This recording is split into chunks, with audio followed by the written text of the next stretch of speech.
one of the features of slavevoyages.org since about 2019 has been a separate database on that traffic.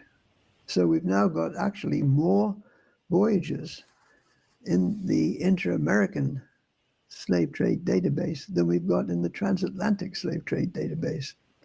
Now, these voyages, of course, were much smaller, and sometimes it was just one or two people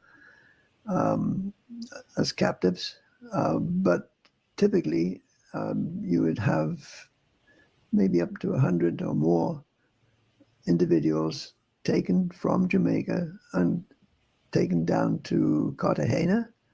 And most of them, of course, ended up ultimately in the silver producing regions, because the traffic took them not only to Cartagena, but across into the Pacific, and then a separate voyage down to what is now Peru and Bolivia. And that, the facts are there. I mean, the data is there. We have close to 40,000 voyages now, sailing, operating in the inter-American database. So it's just that people haven't taken on board what the implications of this movement amount to. And what follows from that too is the fact that the main driver of the slave trade was probably not sugar at all, but silver, ultimately, coming from what is now Mexico, as well as Peru, and also gold coming from Brazil.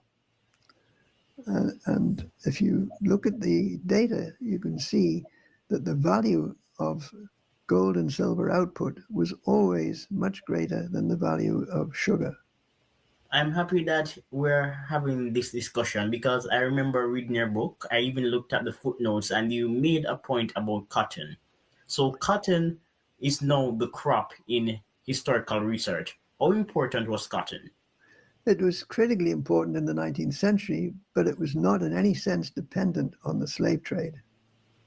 The striking demographic fact about the Americas is that the black population of the US, which of course amounted at the time of the Civil War to something like 4 million people, those people did not come from Africa.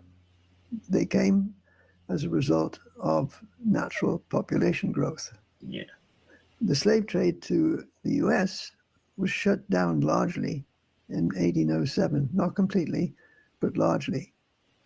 So if you look at the census data for the US in 1870, which is when black people were finally included, you'll find almost no Africans.